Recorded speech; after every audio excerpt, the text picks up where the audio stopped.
Hello, guys. Happy Monday and happy Crazy Hair Day. So, just a reminder, it is our virtual Spirit Week here at Purcell Middle School. So, today is Crazy Hair Day. I got some crazy hair going on today. I got some dry erase markers stuck in my hair, a highlighter kind of up there somewhere, a pencil, a bunch of crazy stuff going on. So, today is Crazy Hair Day. Tomorrow is Mustache Day. I'll have to grow a mustache overnight or something.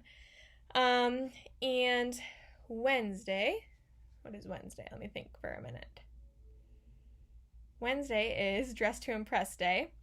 Thursday is Tacky Tourist Day. And Friday is Black and White Clothing Day. So it's going to be a fun week. Today I'm here to do another chapter out of our story Journey, our read aloud that I started on Friday. So I will be reading chapter 3 in Journey today. I hope you enjoy.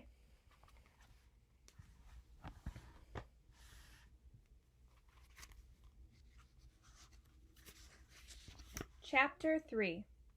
Cooper appeared, as he always did, through my bedroom window, this time carrying his baby brother close to his chest in a sling, like a chimpanzee carrying its young. Cooper's face was round and smooth, his brown hair cut even around his face, as if his mother might have placed an aluminum bowl over his head. Cooper's face grew even fatter with love when he saw my sister. Kat, sitting on my bed looking through the photograph album, smiled back at Cooper. She liked him even though he was my best friend. She liked him even though he was, in my grandfather's words, besotted with her. Almost every year since he was 6, Cooper had proposed marriage to my sister. So? Cooper raised his eyebrows at me. I shook my head. Cooper knew that Mama had gone, but he wouldn't ask questions. Questions like, where is she? Why hasn't she written a letter? Why did she go? Who's to blame here? I looked up, startled at my own thought. Half afraid I'd spoken out loud. But Kat and Cooper were looking at the baby. The baby, Emmett, reached his small hand out to Kat, the movement jerky as if his head wasn't telling his hand how. Kat, smiling, put out her finger and the baby shook it.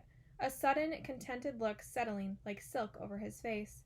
Cooper smiled down at Emmett. I've got him for a whole hour while Mama weeds the garden, he said, happily untangling Emmett from the sling. To shape or ruin his lima bean brain? What shall it be? Emmett leaned back against Cooper and stared at me as if waiting for an answer. His eyes all dark, wet, and wise, and so direct that after a moment I looked away. He looks like you, Cooper, said Kat. We all look alike, said Cooper. The whole family, down through the ages, over prairie and sea, desert and mountain. You could toss all our pictures up in the air, and when they came down, they'd all look like me. Kat laughed, and the baby laughed too, making us all laugh. Well, I don't look like anyone, I said. Anyone that I know.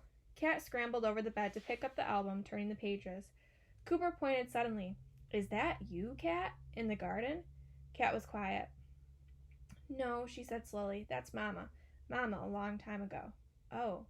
There was a pause, and Cooper looked at me uncomfortably. It's just that we look so much the same, finished Kat. She turned back in the album. There! That's who I look like. It was Grandma's picture in the garden swing. With this smile, very carefully, Kat took the picture out of the album and walked to the mirror. She held the picture up in front of her and smiled. There, you see? Cooper and I stood behind her, the baby grinning at us, all in the mirror. Yes, said Cooper, I do. Kat looked at me, waiting. Yes, I said. It was as if we all stood there, taking a strange oath in front of a girl with light-touched hair and another who looked the same, but not the same in the picture, and now had gray hair tied back with a string. But, I couldn't help adding, you look like Mama, too. Kat's smile became set and her eyes narrowed, and then the baby gave a sudden excited leap in Cooper's arms, and Grandfather stood behind us. Ah, he said to the baby, look who's come for a visit. Hello, Cooper. Grandfather took the camera from around his neck and handed it to me. He held out his arms, and Emmett went to him happily, grabbing for his glasses.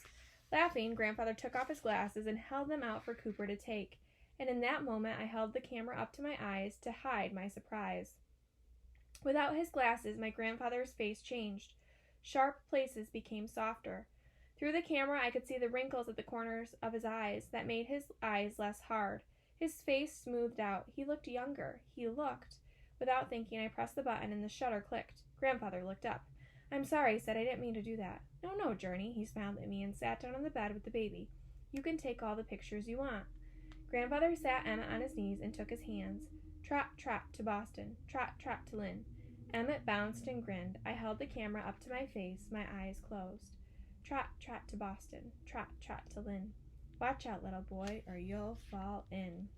We are in the garden, the light slanting through the trees. Tall flowers, hollyhocks are nearby, blooms against the barn. Up and down I go, my eyes fastened on white buttons against a blue shirt. The smell of summer fills the air, and voices rising and falling in laughter. Watch out, little boy, or you'll... My eyes go up from the shirt button to the neck. But there is no face. Fall in. Cooper and Kat laughed. My eyes opened, and I looked through the viewfinder at Grandfather and at Emmett falling back between his knees, their faces in identical expressions, eyes wide, mouths in an O. The baby's laughter fell like sunlight across the room, and as I pressed the button, I wished for a way to save that sound, too. And then Grandfather stood up and put on his glasses again.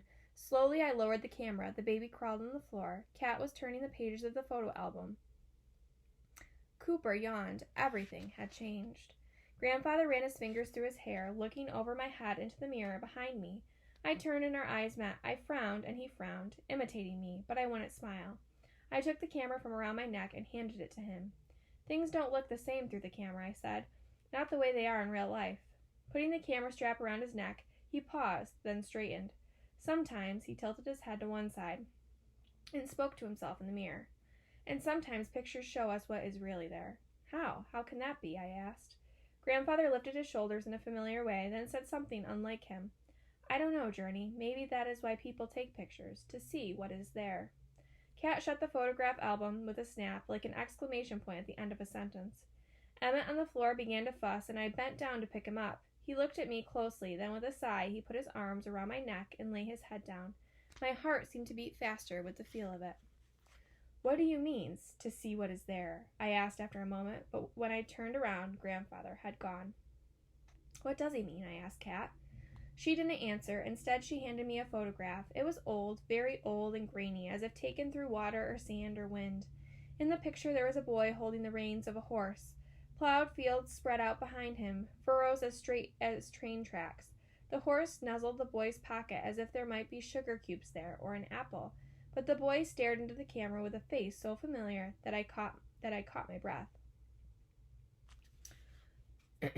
Boy, said Cooper beside me, that could be you, Journey.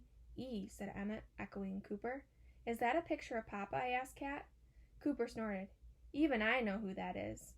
Emmett, stirring in my arms, turned to stare at me as if he knew too. Two of a kind, said Kat. I saw the face in that picture every day in the mirror, and I had just seen that face through the camera. The picture was of my grandfather. That's the chapter for today, boys and girls, and please be sure to tune in tomorrow for another read aloud, and I might just have a mustache on my face. Have a great day, everyone.